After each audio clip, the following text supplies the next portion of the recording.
I got pulled over for cold calling while driving. The officer said he's never seen someone selling while driving. After he gave me a $3,000 ticket, I connected with him on LinkedIn. I then DM'd him about my cold calling services. Never stop prospecting. Lord. This is a Trojan horse. In the vast toolset of human trickery, nothing is as vile, sinister, and effective as a Trojan horse. The Trojan horse runs on the concept of expectation of good. It runs on hope. And this is LinkedIn. It also runs on hope of adequate employment and hiring. In the following 12 minutes, we'll see in 4 simple problem overviews why LinkedIn is the most infernal, goofy plague that we have mistakenly led through the gates of our glorious civilization. Yeah, damn right!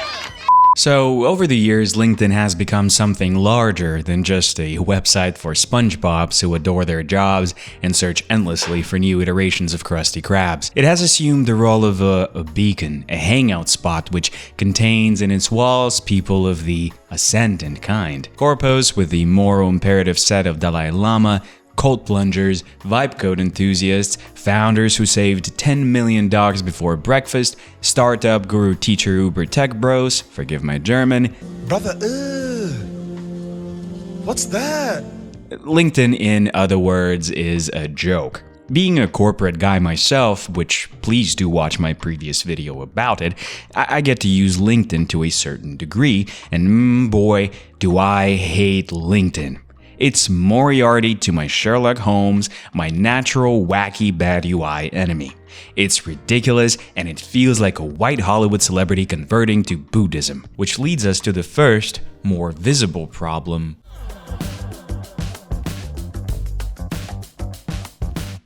Remember a little show called Rick and Morty? Apart from aging like a fuming carton of open milk and leaving a questionable legacy behind, it wasn't bad. In fact, Rick and Morty was revolutionary for the time, until the Pickle Rick. I'm Pickle Rick!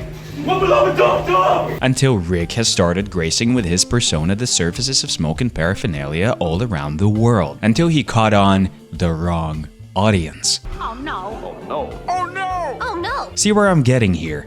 The toxic environment around the object, no matter how stellar the object is, might ruin it. The audience or fandom of LinkedIn are supposed to be big adults and professionals, and some of them of course are, but who in the world texts stuff like this? There are weaklings who have a panic attack when they get a flat tire on the side of the road, and there are strong, resilient folks who forget to mention that flat tire at dinner that night. Stress is relative, and your ability to deal with it is a muscle. Exercise it.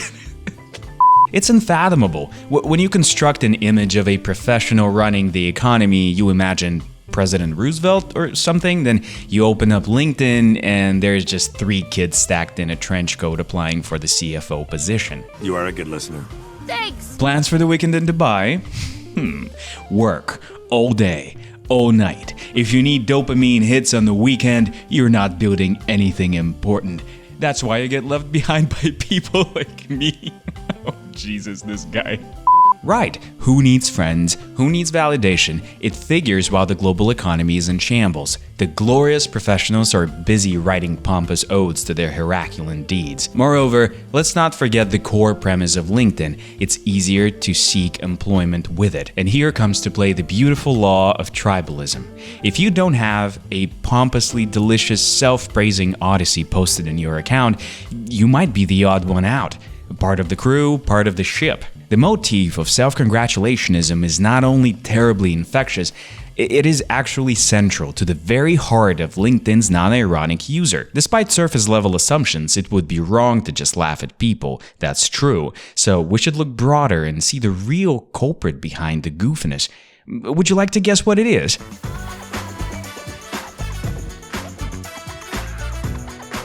Corporate communication runs on hope, albeit of a hypocrite kind.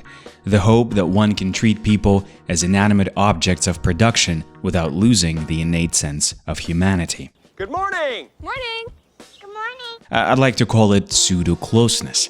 Oh, how easy it is to say the most atrocious thing with a supportive smile and carefully picked out vernacular. And eradicating from your essence childish folly. Or, in the case of LinkedIn, say something absolutely buffoonish and cladded in the armor of corporate terms. Now, that's a problem of modernity in general. LinkedIn is just a funny lens to look through. Look through that. My 9-year-old might be a genius. Last night he said, all-you-can-eat restaurants should pay attention to what foods they throw away the most so they know which recipes to improve. He's a future billionaire. We went on a lawnmower date around the neighborhood tonight. Self-congratulate much? Pseudo-closeness is all around us. Remember that uncanny feeling when reading, say, notes from the HR or video games postpone or apology messages. They tend to say so much and address you directly, but the monkey brain feels the dirt and make us cringe. Companies are creating fake bridges of intimacy with the client, a sort of a parasocial relationship. And the society, instead of taking it as a marketing ploy that it is, learned the lessons without any filter whatsoever. Some time ago, I showed you a funny post about a father deeming his son a future billionaire. This image made me wonder, was this post a publicity stunt or was it genuine? Does he talk this way at home? Does he make the child learn the corpo talk? Could you imagine the little guy pulling the old Sam Altman lock-in at his lemonade stand? They looked into it a couple of times, more than once as I understand it. What do you think about that? Please leave your opinion in the comments. I read all of them. The hiring is broken.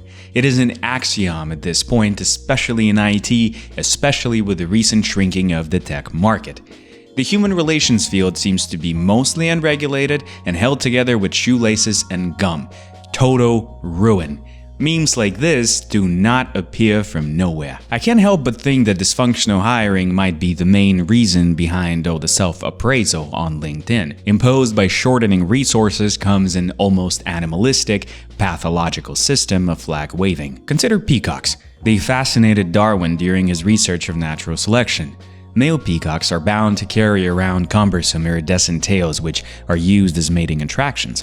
Not only are they deeply impractical, but also make peacocks less likely to survive a pursuit from the predator. And yet, nature allows it, almost as a ridiculous reference point for poor souls looking for work. The survival of the fittest has turned to the survival of the visible. This absurd dynamic is exacerbated by mass adoption of AI by people who barely understand how AI operates. It is now the duplicitous burden of AI to create tail patterns of magnanimous varieties and evaluate its own work. There is no more place for peacocks, and nobody is getting hired.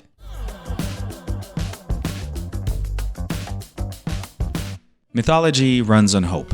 Hope that an idea might help mankind place itself in a big, directionless world. When I was a kid, I heard a saying from my Russian neighbor. Americans don't have the ancient mythology, he said. That's why they made capitalism and comic books. Quite a dreary and unbased statement, and yet it contains the seed of truth. Americans did trade Zeus for Elon Musk and the MCU. Excellent choice. Since the abolishment of religious thinking in the 20th century, people have embarked on the journey to discover or craft new meanings. New objects of worship, if you please. Now, consider modern hustle culture. Escape the permanent underclass, it's the season for lock-in, etc., etc.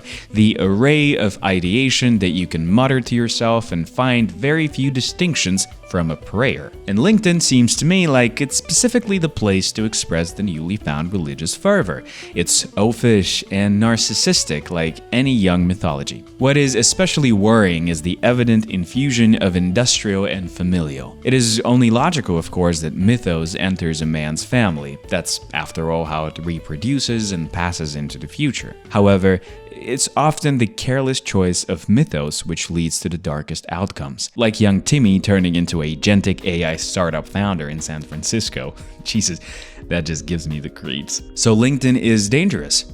No, I don't mean to impose alarmist slogans. LinkedIn and hustle culture lack philosophical depth.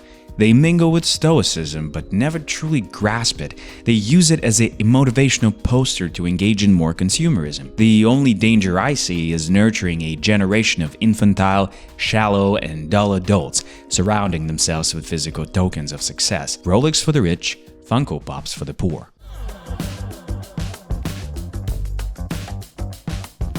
So folks, what do we make of all this? LinkedIn is funny to look at, it feels like an easy target. But if you look close, you'll find that for a face, that beautiful dark twisted face, it uses a mirror. LinkedIn is but the reflection of modernity's most awkward impulses, like the need to wave your triumphs around as if you will vanish into thin air without constant reassurance, like the need to always be bigger than you really are, a visionary or a thought leader at least, like the need to connect, to never-endingly connect, not to build meaningful relations, but to stroke a big buffoonish ego just a little bit more. And let me tell you, today I did something extraordinary. In just one YouTube video, I fearlessly tackled 4 systemic problems with the single most important platform of our generation. LinkedIn. Was it easy? No.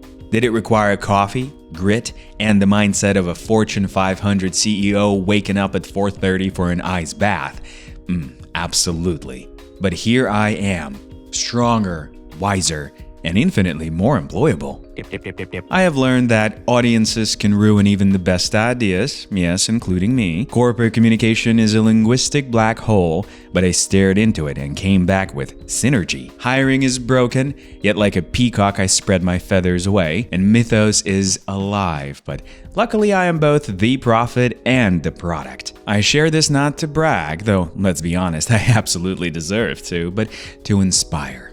Because if one goofy YouTuber can survive the trenches of LinkedIn absurdity, then you, yes, little you, can also turn your pain into a personal brand. So here's my call to action. Don't just watch, engage. Comment amazing insights below. Tell me how I inspired you.